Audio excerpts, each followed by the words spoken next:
Hi ಎಲ್ಲ friends ಎಲ್ಲ ಹೇಗಿದ್ದೀರಾ? ಅಯ್ಯೋಪ್ ಎಲ್ಲ ಚೆನ್ನಾಗಿದ್ದೀರಾ ಅಂದ್ಕೊತೀನಿ. ನೋಡಿ ಇವತ್ತು ಬೆಳಗ್ಗೆ 6 ಗಂಟೆಗೆ ಎದ್ದು ಕೆಲಸ ಎಲ್ಲ ಮುಗಿಸ್ಕೊಂಡ್ಬಿಟ್ಟು ಫ್ರೆಶ್ ಅಪ್ ಆಗಿ ದೇವ್ರ ಪೂಜೆನೂ ಮಾಡಿದೆ. ಅಷ್ಟೊತ್ತಿಗೆ ನಮ್ಮ ಮನೆಯವ್ರು ಆ ಕಡೆ ಪಿ ಜಿ ಹತ್ರ ಹೋಗಿದ್ರು ಟಿಫನ್ ಮಾಡೋಕ್ಕೆ. ಅವರು ಅಲ್ಲಿ ಟಿಫನ್ ಮಾಡಿ ಬಂದರು ನಮ್ಮನ್ನು ಕರ್ಕೊಂಡು ಹೋಗೋಣ ಅಂತ. ಅಷ್ಟೊತ್ತಿಗೆ ನನ್ನ ಮಗನೂ ಎದ್ದ. ಅವ್ನು ಎದ್ದಿದ ತಕ್ಷಣ ಸ್ಟಾರ್ಟ್ ಮಾಡ್ತಾನೆ ಅಳೋಕ್ಕೆ. ಅಂದರೆ ಗಾಡಿಯಲ್ಲಿ ಹೋಗ್ಬೇಕು ಎದ್ದಿದ ತಕ್ಷಣ, ಅಂದರೆ ಅಭ್ಯಾಸ ಆಗಿಬಿಟ್ಟೈತೆ. ಸೊ ಅದಕ್ಕೋಸ್ಕರ ಎದ್ದಿದ ತಕ್ಷಣ ಗಾಡಿಯಲ್ಲಿ ಕರ್ಕೊಂಡು ಹೋಗ್ಬೇಕು ಅಂತ ಅಳಕ್ಕೆ ಸ್ಟಾರ್ಟ್ ಮಾಡ್ತಾನೆ. ನೋಡಿ ಮೆಟ್ಟಿಗೆ ಇಳಿಯೋಗೆ ಗೊತ್ತಾಗ್ಬಿಡುತ್ತೆ ಅವ್ನಿಗೆ ಗಾಡಿಯಲ್ಲಿ ಹೋಗ್ತೀವಿ ಅಂತ. ಸುಮ್ಮನೆ ನಗ್ತಾ ಇರ್ತಾನೆ ಖುಷಿಯಾಗ್ಬಿಟ್ಟು. ನೋಡಿ ಅವರಪ್ಪ ಗಾಡಿ ತೆಗಿತಾ ಇದ್ರೆ ನೋಡ್ತಾ ಇದ್ದಾನೆ ಯಾವಾಗ ಗಾಡಿ ಮೇಲೆ ಹೋಗೋಣ ಅಂತ. ಗಾಡಿ ತೆಗಿಯೋರ್ಗೂ ಇರಲ್ಲ, ಹ್ಞೂ ಹ್ಞೂ ಅಂತಿರ್ತಾನೆ. ನೋಡಿ ಹೆಂಗೆ ಆಡ್ತಾನೆ ಅಂತ ತೋರಿಸ್ತೀನಿ.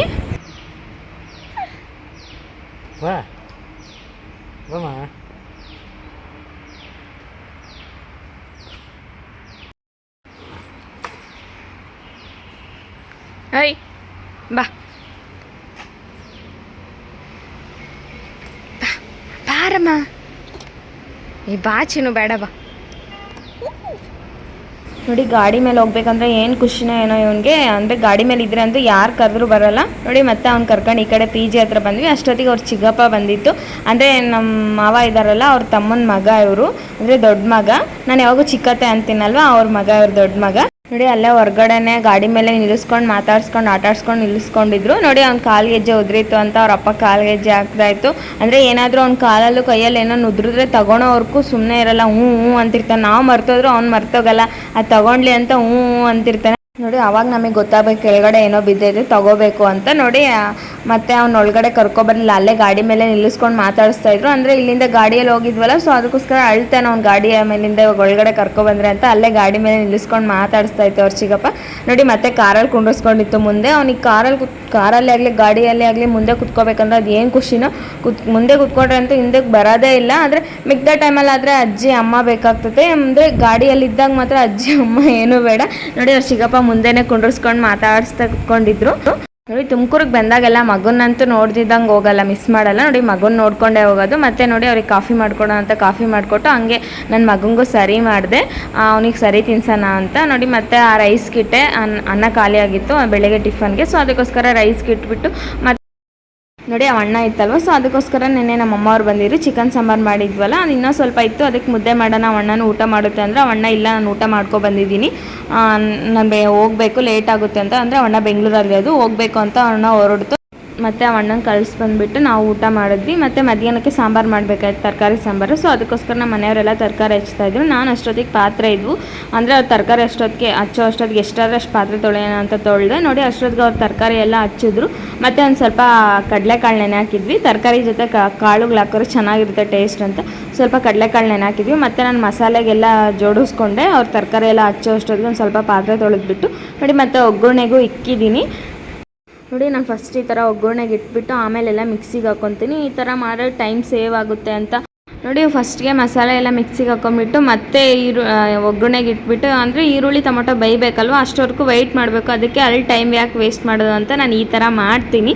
ನೋಡಿ 10 ಲೀಟ್ರ್ ಕುಕ್ಕರಲ್ಲೇ ಒಗ್ಗರಣೆ ಹಾಕ್ಬಿಟ್ಟು ಮತ್ತು ಮಸಾಲೆ ಎಲ್ಲ ಮಿಕ್ಸಿಗೆ ಹಾಕಿ ಮಸಾಲೆ ಅದರಲ್ಲಿ ಹಾಕ್ಬಿಟ್ಟು ಒಂದು 10 ನಿಮಿಷ ಕುದಿಸ್ಕೊತೀನಿ. ಮತ್ತು 5 ಲೀಟ್ರ್ ಕುಕ್ಕರ್ಗೆ ಇನ್ನೊಂದು ಸ್ವಲ್ಪ ಮಸಾಲೆ ಎಲ್ಲ ಕುದಿಸ್ಕೊಂಡಿಲ್ಲ, ಮಸಾಲೆ ಎಲ್ಲ ತೆಗೆದ್ಬಿಟ್ಟು ಮತ್ತು ಒಂದು ಸ್ವಲ್ಪ ತರಕಾರಿ ಆ ಕುಕ್ಕರ್ಗೂ ಈ ಕುಕ್ಕರ್ಗೂ ಕಾಳು ತರಕಾರಿ ಎಲ್ಲ ಸಪ್ರೇಟ್ ಮಾಡಿಬಿಟ್ಟು ಮತ್ತು ನಾನು ಸ್ವಲ್ಪ ಬೆಲ್ಲ ಹಾಕ್ತೀನಿ ಸಾಂಬಾರಿಗೆ, ಅಂದರೆ ಟೇಸ್ಟ್ ಚೆನ್ನಾಗಿರುತ್ತೆ ಬೆಲ್ಲ ಹಾಕಿದ್ರೆ ಅಂತ. ನೋಡಿ ಇವತ್ತು ರೈಸ್ ಮಾತ್ರ ಅಲ್ವ, ಸೊ ಅದಕ್ಕೋಸ್ಕರ 2 ಕುಕ್ಕರ್ ಮಾಡಬೇಕು.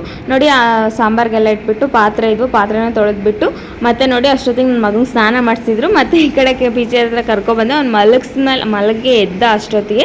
ನೋಡಿ ಮತ್ತೆ ಮಧ್ಯಾಹ್ನ ಅವನಿಗೆ ಹಣ್ಣು ತಿನ್ಸೋಣ ಅಂತ, ಇವತ್ತು ಸಪೋಟ ತಿನ್ಸೋಣ ಅಂತ ಸಪೋಟ ಅಂದರೆ ನೀಟಾಗಿ ಮೇಲೆ ಎಲ್ಲ ಸಿಪ್ಪೆ ತೆಗೆದ್ಬಿಟ್ಟು ಸ್ಮ್ಯಾಶ್ ಮಾಡಿಬಿಟ್ಟು ಕೈಯಲ್ಲಿ ತಿನ್ನಿಸ್ತೀನಿ. ನಾನು ಇದರಲ್ಲಿ ಬೆಲ್ಲ ಆಗಲಿ ಏನೂ ಆ್ಯಡ್ ಮಾಡಲ್ಲ, ಬರೀ ಸಪೋಟ ಮಾತ್ರನೇ ಎಲ್ಲ ಸ್ಮ್ಯಾಶ್ ಮಾಡಿಬಿಟ್ಟು ಕೈಯಲ್ಲಿ ಈ ಥರ ತಿನ್ನಿಸ್ತೀನಿ. ನೋಡಿ ಅವನಿಗೂ ರೆಡಿ ಮಾಡಿಕೊಂಡು ನಂಗೆ ಮಾವಿನಕಾಯಿ ತಿನ್ನಬೇಕು ಅನಿಸ್ತು. ನೆನ್ನೆ ನಮ್ಮ ಅಮ್ಮ ಮಾವಿನಕಾಯಿ ತಂದಿತ್ತು, ಸೊ ಅದಕ್ಕೋಸ್ಕರ ಮಾವಿನಕಾಯಿ ಎಲ್ಲ ಹಚ್ಚಿದ್ದೆ. ನೋಡಿ ಇವಾಗ ಒಂದು ಬಾಕ್ಸಲ್ಲಿ ಹಾಕ್ಕೊಂಡ್ಬಿಟ್ಟು ಮತ್ತು ಮೇಲೆ ಎಲ್ಲ ಉಪ್ಪು ಖಾರ ಹಾಕ್ಕೊಂಡ್ಬಿಟ್ಟು ಅದನ್ನು ಕ್ಲೋಸ್ ಮಾಡಿಬಿಟ್ಟು ನೋಡಿ ಒಂದು ಕೈಯಲ್ಲಿ ತೊಗೊಂಡ್ಬಿಟ್ಟು ಆ ಬಾಕ್ಸು ನೀಟಾಗಿ ಒಂದು ಸಲ ಎಲ್ಲ ಮಿಕ್ಸ್ ಮಾಡಿಬಿಡ. ಅಂದರೆ ಹಿಂಗೆ ಹಿಂದೆ ಮುಂದೆ ಒಂದು ಸಲ ಎಲ್ಲ ಅಳ್ಳಾಡಿಸ್ಬಿಟ್ರೆ ನೋಡಿ ಎಷ್ಟು ಚೆನ್ನಾಗೆಲ್ಲ ಉಪ್ಪು ಖಾರ ಎಲ್ಲ ಅಂಟಿರುತ್ತೆ. ನೋಡಿ ಈ ಥರ ಮಾಡಿದ್ರೆ ಮಾವಿನಕಾಯಿ ತಿನ್ನೋಕ್ಕೂ ಚೆನ್ನಾಗಿರುತ್ತೆ. ನಾವು ಕೈಯಲ್ಲಿ ಮಿಕ್ಸ್ ಮಾಡಿದ್ರೆ ಅಷ್ಟೊಂದು ಚೆನ್ನಾಗಿರಲ್ಲ ತಿನ್ನೋಕ್ಕೆ. ಈ ಥರ ಮಾಡಿದ್ರೆ ಉಪ್ಪು ಖಾರ ಎಲ್ಲ ಅಂಟಿರುತ್ತಲ್ಲ, ತಿನ್ನೋಕ್ಕೂ ಚೆನ್ನಾಗಿರುತ್ತೆ. ನೋಡಿ ಮತ್ತೆ ನನ್ನ ಮಗನಿಗೆ ಡ್ರೆಸ್ ಚೇಂಜ್ ಮಾಡಿಬಿಟ್ಟು ಸಪೋಟ ತಿನ್ನಿಸ್ತಿದ್ದೀನಿ. ಅಂದರೆ ಅದು ಹಣ್ಣುಗಳ್ದು ಏನಾದರೂ ಕರೆ ಹೋದರೆ ಹೋಗಲ್ಲ ಟೀ ಶರ್ಟ್ಗೆ ಅಂತ. ಸೊ ಅದು ಹೊಸ ಟೀ ಶರ್ಟು ನಾನು ಫಸ್ಟ್ ಹಾಕಿದ್ದು. ಸೊ ಅದಕ್ಕೋಸ್ಕರ ಇದು ಹಳೇದು ಇನ್ನೊಂದು ಟೀ ಶರ್ಟ್ ಹಾಕ್ಬಿಟ್ಟು ತಿನ್ನಿಸ್ತಾ ಇದ್ದೀನಿ. ಹಣ್ಣುಗಳ್ದೇ ಆಗಲಿ ಸರಿದೇ ಆಗಲಿ ಒಂದು ಚೂರು ಏನಾದರೂ ಕರೆ ಆಗಿಬಿಟ್ರೆ ಬಟ್ಟೆಗೆ ಹೋಗಲ್ಲ. ನೋಡಿ ಅವನು ಒಂದು ಸ್ವಲ್ಪ ತಿಂತಾನೆ ಏನಾದರೂ ಆಗಲಿ. ಅಂದರೆ ಇವ್ನಿಗೆ ಸ್ವೀಟ್ ಹೋಗಲ್ಲ ಜಾಸ್ತಿ. ಇವಾಗ ಅದು ಸಪೋಟ ಜಾಸ್ತಿ ಸ್ವೀಟ್ ಇರುತ್ತಲ್ವ, ಅದಕ್ಕೆ ಸ್ವೀಟ್ ತಿನ್ನಲ್ಲ. ಅದೇ ಒಂದು ಸ್ವಲ್ಪ ಖಾರ ಹಾಕಿ ತಿನ್ಸಿದ್ರೆ ಅದ್ರಲ್ಲಿ ಚೆನ್ನಾಗಿ ತಿಂತಾನೆ. ನೋಡಿ ಮತ್ತೆ ಈ ಕಡೆ ಸಾಯಂಕಾಲ ಹಂಗೆ ಈ ಕಡೆ ಪೀಜೆ ಹತ್ರ ಕರ್ಕೊಂಡು ಅವ್ರ ಅಜ್ಜಿಗೆ ಕೊಟ್ಬಿಟ್ಟು ನಾನು ಅಡುಗೆ ಮಾಡೋಣ ಅಂತ ನೋಡಿ ಅನ್ನಕ್ಕೆ ನೀರು ಇಟ್ಬಿಟ್ಟು ಮತ್ತು ಸಾಂಬಾರು ಬಿಸಿ ಮಾಡೋಣ ಅಂತ ಸಾಂಬಾರು ಬಿಸಿ ಮಾಡೋಕ್ಕೂ ಇಟ್ಟಿದ್ದೆ. ನೋಡಿ ಫಸ್ಟು ಟೀ ಮಾಡಬೇಕಾಯಿತು ಅನ್ನಕ್ಕಿಂತ ಮುಂಚೆ. ಅಂದರೆ ಸಂಜೆ ಅವಾಗೆ 6 ಗಂಟೆ ಆಗಿತ್ತು. ಅಂದರೆ ನಮ್ಮ ಮನೆಯವ್ರು ಇರಲಿಲ್ಲ, ಮಾರ್ಕೆಟ್ಗೆ ಹೋಗಿದ್ರು. ಸೊ ಅದಕ್ಕೆ ಕಾಲಿರಲಿಲ್ಲ, ಅವ್ರು ಬಂದಮೇಲೆ ಮಾಡೋಣ ಅಂತ ಫಸ್ಟ್ ಅನ್ನ ಮಾಡೋಣ ಅಂತ ಅನ್ನಕ್ಕೆ ಇಟ್ಟಿದ್ದೆ. ಮತ್ತು ನನಗೆ ಮಾವಿನಕಾಯಿ ಚಟ್ನಿ ತಿನ್ನಬೇಕು ಅನ್ನಿಸ್ತು. ಸೊ ಅದಕ್ಕೋಸ್ಕರ ಮಾವಿನಕಾಯಿ ಚಟ್ನಿ ಮಾಡೋಣ ಅಂತ ಎಲ್ಲ ರೆಡಿ ಮಾಡ್ಕೊತಿದ್ದೆ. ನೋಡಿ ಅಷ್ಟೊತ್ತಿಗೆ ಅನ್ನನೂ ಆಯಿತು. ನಮ್ಮ ಮನೆಯವರು ಬಂದರು ಅಷ್ಟೊತ್ತಿಗೆ. ಅದಕ್ಕೆ ಟೀ ಬೇಯಕ್ಕೆ ಇಡೋಣ ಅಂತ ಸ್ವಲ್ಪ ನೀರು ಹಾಕ್ಬಿಟ್ಟು ಟೀ ಸೊಪ್ಪು ಹಾಕಿ ಇಟ್ಟಿದ್ದೀನಿ. ನೋಡಿ ಅವ್ರು ಮಾರ್ಕೆಟ್ಗೆ ಹೋಗಿದ್ರಲ್ಲ, ಮತ್ತು ಅವ್ರನ್ನ ಹಾಲು ತರಕ್ಕೆ ಕಳಿಸ್ಬಿಟ್ಟೆ. ನೋಡಿ ಎಲ್ಲ ತರಕಾರಿ ಎಲ್ಲ ತಂದಿದ್ರೆ. ನಮ್ಮ ಪಿ ಜಿಯಲ್ಲಿ ಬರೀ ಇಲ್ಲಿ ಕರೆಂಟ್ ಹೋಗಿದೆ. ಅಂದರೆ ಇಲ್ಲಿ ನಮ್ಮ ಪಿ ಜಿಯಲ್ಲಿ ಒಂದು 4 ನಮ್ಮ ರೋಡಲ್ಲಿ ಒಂದು 4 ಮನೆಗೆ ಮಾತ್ರ ಇಲ್ಲ. ಸೊ ನೋಡಿ ಕರೆಂಟ್ ಇದ್ದರೆ ಅವಾಗೆಲ್ಲ ತರಕಾರಿ ಎಲ್ಲ ಜೋಡಿಸ್ಬಿಡ್ಬೋದಾಗಿತ್ತು, ಬೇಗ ಆಗ್ತಿತ್ತು ಕೆಲಸ. ಇವಾಗ ಕರೆಂಟ್ ಇಲ್ವಲ್ಲ, ಕರೆಂಟ್ ಇಲ್ಲದೆ ಏನೂ ಕೆಲಸ ಮಾಡೋಕ್ಕಾಗಲ್ಲ. ನೋಡಿ ಅಷ್ಟೊತ್ತಿಗೆ ನಮ್ಮ ಮನೆಯವರು ಹಾಲು ತಂದರು. ಮತ್ತು ಎಲ್ರಿಗೂ ಟೀ ಮಾಡಿಕೊಟ್ಬಿಟ್ಟು ನಾನು ಟೀ ಕುಡಿದೆ. ಮತ್ತು ಇನ್ನೂ ಒಂದು 4 ಜನ ಹುಡುಗಿಯರು ಇರಲಿಲ್ಲ, ಎಲ್ಲ ಹೊರಗಡೆ ಹೋಗಿದ್ರು. ಸೊ ಅದಕ್ಕೋಸ್ಕರ ಅವ್ರಿಗೆ ಹಂಗೆ ಸೈಡಿಗೆ ಎತ್ತಿಟ್ಟೆ, ಬಂದಮೇಲೆ ಕುಡಿತಾರೆ ಅಂತ. ನೋಡಿ ಮತ್ತೆ ಎಲ್ಲ ನಮ್ಮ ಪಿ ಜಿಯಲ್ಲೆಲ್ಲ ಹುಡುಗಿಯರೆಲ್ಲ ಹೊರಗಡೆ ಕೂತ್ಕೊಂಡು ಮಾತಾಡ್ತಾಯಿದ್ರು. ನೋಡಿ ನನ್ನ ಮಗನ ಅಲ್ಲಿ ಎತ್ಕೊಂಡು ಕೂತ್ಕೊಂಡಿದ್ದಾರೆ ಪಿ ಜಿ ಹುಡುಗರು. ನೋಡಿ ಬ್ಯಾಂಕ್ ಹತ್ರ, ನಮ್ಮ ಪಿ ಜಿ ಮುಂದೆ ಬ್ಯಾಂಕ್ ಐತೆ, SBI ಬ್ಯಾಂಕು. ನೋಡಿ ಆ ಬ್ಯಾಂಕ್ ಹತ್ರ ಕೂತ್ಕೊಂಡಿದ್ದಾರೆ. ಅಲ್ಲೊಂದು ಚೇರ್ ಹಾಕಿದ್ರೆ ಅದ್ರ ಮೇಲೆ ಕೂತ್ಕೊಂಡಿದ್ದಾರೆ. ನೋಡಿ ಕರೆಂಟ್ ಹೋಗಿರೋದಕ್ಕೆ ಹುಡುಗಿಯರೆಲ್ಲ ಕೂತ್ಕೊಂಡು ಹೊರಗಡೆ ಮಾತಾಡ್ತಿದ್ದಾರೆ. ನೋಡಿ ನಾವು ಊರುಗಳಲ್ಲೇ ಹಳ್ಳಿಗಳಲ್ಲಿ ಈ ಥರ ಮಾಡ್ತೀವಿ. ಅಂದರೆ ಹಳ್ಳಿಗಳಲ್ಲಿ ಅಂದರೆ ಕರೆಂಟ್ ಇರಲಿ ಇಲ್ದಂಗೆ ಇರಲಿ ಸಂಜೆ ಹೊತ್ತು ಈ ಥರ ಕೂತ್ಕೊಂಡೆಲ್ಲ ಮಾತಾಡ್ತಾರೆ. ಬಟ್ ಈ ಟೌನಲ್ಲಿ ಇವಾಗ ಕರೆಂಟ್ ಹೋಗಿರೋದಕ್ಕೆ ಸೆಕೆ ಅಂತ ಹುಡುಗಿಯರೆಲ್ಲ ಹೊರಗಡೆ ಕೂತ್ಕೊಂಡು ಮಾತಾಡ್ತಿದ್ದಾರೆ. ನೋಡಿ ಈ ಥರ ಇದ್ದರೆ ಚೆನ್ನಾಗಿರುತ್ತೆ.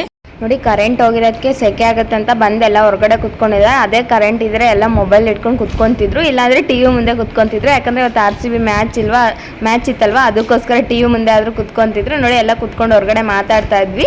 ನೋಡಿ ಅಷ್ಟೊತ್ತಿಗೆ ಕರೆಂಟು ಬಂತು. ಮತ್ತು ನೋಡಿ ನಾನು ಸೊಂಡಿಗೆ ತೇಲ್ಸೋಣ ಅಂತ ಎಣ್ಣೆ ಇಟ್ಬಿಟ್ಟು ಮತ್ತು ಅಷ್ಟೊತ್ತಿಗೆ ಚಟ್ನಿನೂ ಮಿಕ್ಸಿಗೆ ಹಾಕ್ಕೊಳ್ಳೋಣ, ಮತ್ತು ಕರೆಂಟ್ ಹೋದರೆ ಹೆಂಗೆ ಅಂತ. ನೋಡಿ ನಾವು ಮಾವಿನಕಾಯಿ ಚಟ್ನಿಗೆ ಏನೇನು ಹಾಕ್ತೀವಿ ಅಂತ ತೋರಿಸ್ತಿದ್ದೀವಿ. ನೋಡಿ ಮತ್ತು ಒಂದು ಸ್ವಲ್ಪ ಕಡಲೆ ಬೀಜ, ಒಣಮೆಣ್ಸಿನ್ಕಾಯಿ ಹುರಿದು ತೊಗೋಬೇಕು.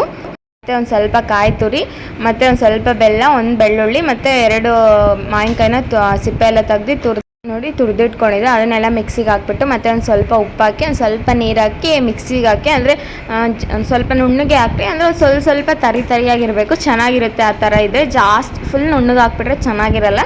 ನೋಡಿ ಒಂದು ಸ್ವಲ್ಪ ತರಿಯಾಗಿದ್ದಂಗೆ ಆಫ್ ಮಾಡಿಬಿಡಿ. ನೋಡಿ ಮತ್ತು ನಮ್ಮ ಮನೆಯವರು ಅಷ್ಟೊತ್ತಿಗೆಲ್ಲ ಸೊಂಡಿಗೆ ತೇಲ್ಸಿದ್ರು. ಮತ್ತು ಆ ಕಡೆ ಪಿ ಜಿಗೆಲ್ಲ ಊಟ ತುಂಬಿದ್ದೆ. ನೋಡಿ ಮತ್ತು ಆ ಕವರ್ಗೆಲ್ಲ ಸೊಂಡಿಗೆ ಹಾಕಿಟ್ರು ಅವ್ರಿಗೂ. ಮತ್ತು ಈ ಕಡೆ ಪಿ ಜಿಗೂ ಎಲ್ಲ ಅನ್ನ ಸಾಂಬಾರು ಎಲ್ಲ ತೆಗ್ದಿಟ್ಟಿದ್ದೆ. ಆದರೆ ಮಜ್ಜಿಗೆ ಮಾಡಬೇಕಾಯ್ತು. ನೀರು ಖಾಲಿ ಆಗಿದ್ವು, ಫಿಲ್ಟರ್ ನೀರು. ಅದಕ್ಕೆ ಅವ್ರು ತರಕ್ಕೆ ಹೋಗಿದ್ರು. ನೋಡಿ ಅಷ್ಟೊತ್ತಿಗೆ ನಾನು ಚಟ್ನಿಗೆ ಒಗ್ಗರಣೆ ಹಾಕೋಣ ಅಂತ ನೋಡಿ ಇಟ್ಟಿದ್ದೆ. ಮತ್ತು ಒಂದು ಸ್ವಲ್ಪ ಎಣ್ಣೆ, ಒಂದು ಸ್ವಲ್ಪ ಸಾಸಿವೆವು. ನಾನು ಅಂದರೆ ಒಗ್ಗರಣೆಗೆ ಉದ್ದಿನಬೇಳೆ ಕಡಲೆಬೇಳೆ ಎಲ್ಲ ಹಾಕ್ತಾರೆ, ನಾನು ಅದೆಲ್ಲ ಏನೂ ಹಾಕಲ್ಲ. ಒಂದು ಸ್ವಲ್ಪ ಸಾಸಿವೆವು, ಒಂದು ಸ್ವಲ್ಪ ಕರ್ಬೇವಿನ ಸೊಪ್ಪು ಹಾಕ್ತೀನಿ ಅಷ್ಟೇ. ನೋಡಿ ಜಾಸ್ತಿನೇ ಎಣ್ಣೆ ಹಾಕ್ಬಿಡ್ರಿ, ಜಾಸ್ತಿ ಎಣ್ಣೆ ಹಾಕಿದ್ರು ಟೇಸ್ಟ್ ಚೆನ್ನಾಗಿರಲ್ಲ. ನೋಡಿ ಸ್ವಲ್ಪ ಎಣ್ಣೆ ಹಾಕ್ಬಿಟ್ಟು ನಾನು ಸಾಸಿವೆ ಹಾಕಿ ಕರ್ಬೇವಿನ ಸೊಪ್ಪು ಹಾಕಿ ಒಂದು 2 ನಿಮಿಷ ಫ್ರೈ ಮಾಡ್ಕೊಂಡಿದ್ಮೇಲೆ ಮಿಕ್ಸಿಗೆ ಹಾಕಿದ್ನಲ್ವ ಆ ಚಟ್ನಿನೆಲ್ಲ ಇದರಲ್ಲಿ ಹಾಕಿ ನೋಡಿ ಒಂದು 2-3 ನಿಮಿಷ ನೀಟಾಗಿ ಕುದಿಸ್ಕೋಬೇಕು. ಚೆನ್ನಾಗಿರುತ್ತೆ ಚಟ್ನಿ ಈ ಥರ ಮಾಡಿಕೊಂಡ್ರೆ. ನನಗೆ ತುಂಬ ಇಷ್ಟ ಈ ಥರ ಮಾವಿನಕಾಯಿ ಚಟ್ನಿ. ಅಂದರೆ ಮಾವಿನಕಾಯಿ ಚಟ್ನಿ ಅಂದರೆ ನಂಗೆ ತುಂಬ ಇಷ್ಟ. ಮಾವಿನಕಾಯಿ ಉಪ್ಪಿನಕಾಯಿ ಆಗಲಿ ಚಟ್ನಿ ಆಗಲಿ ತುಂಬ ಇಷ್ಟ. ನೋಡಿ ಅಷ್ಟೊತ್ತಿಗೆ ನೀರು ತೊಗೊಬಂದರು. ನೋಡಿ ಮತ್ತು ಮಜ್ಜಿಗೆ ಎಲ್ಲ ಮಾಡಿಟ್ಬಿಟ್ಟು ತರಕಾರಿ ಎಲ್ಲ ಸಪ್ರೇಟ್ ತೆಗ್ದಿಟ್ಬಿಟ್ಟೆ. ಇವಾಗ ಈ ಕವರಲ್ಲೆಲ್ಲ ಹಾಕ್ಬಿಟ್ಟು ಫ್ರಿಜ್ಜಲ್ಲಿ ಇಡಬೇಕು. ಕರೆಂಟ್ ಇದ್ದರೆ ಬೇಗ ಆಗಿಬಿಡ್ತಿತ್ತು ಕೆಲಸ. ಅಷ್ಟು ಇವಾಗ 9 ಗಂಟೆ ಆಗಿತ್ತು ಅಷ್ಟೊತ್ತಿಗೆ. ನೋಡಿ ತರಕಾರಿ ಎಲೆನೆಲ್ಲ ಸಪ್ರೇಟ್ ಮಾಡಿಕ್ತೆ. ಬಟ್ ಇವಾಗ ಸೊಪ್ಪು ಸೋಸೋಕ್ಕಾಗಲ್ಲ, ಅಂದರೆ ಬೆಳಗ್ಗೆ ಹೊತ್ತಾದರೂ ಸೋಸಿಟ್ಬಿಡ್ತೀವಿ. ಇವಾಗ ಇನ್ನಾಗಲ್ಲ ಸೊಪ್ಪು ಅಂತ ಸೊಪ್ಪನ್ನ ಹಂಗೆ ಫ್ರಿಜ್ಜಲ್ಲಿ ಇಟ್ಬಿಡ್ತೀನಿ. ಮತ್ತು ನಾಳೆ ಬಂದು ಸೋಸ್ಕೊಳ್ಳೋಣ ಅಂತ ಎಲ್ಲ ಸೊಪ್ಪನ್ನು ಹಂಗೆ ಫ್ರಿಜ್ಜಲ್ಲಿ ಇಟ್ಬಿಡಬೇಕು. ನೋಡಿ ಇವಾಗ ತರಕಾರಿ ಎಲ್ಲ ಕವರಿಗೆ ಹಾಕ್ಬಿಟ್ಟು ಅಷ್ಟೊತ್ತಿಗೆ ನನ್ನ ಮಗನೂ ಎದ್ದ. ಮತ್ತು ಅವನಿಗೆ ಸರಿ ಮಾಡೋಣ ಅಂತ ನೋಡಿ ಅವನಿಗೂ ಸರಿ ನೋಡಿ ಅವನಿಗೂ ತಿನ್ನಿಸ್ಬಿಟ್ಟು ನಾನು ಊಟ ಮಾಡಿಲ್ಲ. ಸೊ ಅದಕ್ಕೆ ನಾನು ಊಟ ಮಾಡೋಣ ಅಂತ. ಅಂದರೆ ನನಗೆ ಮಾವಿನಕಾಯಿ ಚಟ್ನಿ ಜೊತೆ ದೋಸೆನ ಹಿಂಗೆ ಪಡ್ಡುನ ಇದ್ದರೆ ಚೆನ್ನಾಗಿರುತ್ತೆ. ಅಂದರೆ ಪಡ್ಡೋದು ಇನ್ನೂ ಸ್ವಲ್ಪ ಇಟ್ಟಿತ್ತು. ಸೊ ಅದಕ್ಕೋಸ್ಕರ ನಾನು ಪಡ್ಡು ಮಾಡ್ಕೊಂಡು ತಿಂದರೆ ಅಂದರೆ ಕಾಂಬಿನೇಷನ್ ಚೆನ್ನಾಗಿರುತ್ತೆ. ನೀವು ಒಂದ್ಸಲ ಟ್ರೈ ಮಾಡಿ. ನೋಡಿ ನಾನು ಊಟ ಮಾಡಿಬಿಟ್ಟು ಮತ್ತು ಈ ಕಡೆ ಪಿ ಜಿ ಹತ್ರ ಕರ್ಕೊಬಂದೆ ಅವನ್ನ. ನೋಡಿ ಕರ್ಕೊಬಂದಿದ ತಕ್ಷಣ ಹೆಂಗೋ ಮಲಗಿಬಿಟ್ಟು ಹಠ ಮಾಡಲಿಲ್ಲ, ಬೇಗನೆ ಮಲಗ್ದ ಇವತ್ತು. ನೋಡಿ ಇವತ್ತಿನ ವಿಡಿಯೋ ಇಷ್ಟ ಆಗಿದ್ರೆ ಒಂದು ಲೈಕ್ ಮಾಡಿ, ಶೇರ್ ಮಾಡಿ, ಹಂಗೆ ಮರೀದೆ ನನ್ನ ಚಾನಲ್ನ ಸಬ್ಸ್ಕ್ರೈಬ್ ಮಾಡ್ಕೊಳ್ಳಿ. ಪ್ಲೀಸ್ ಸಪೋರ್ಟ್ ಮಾಡಿ.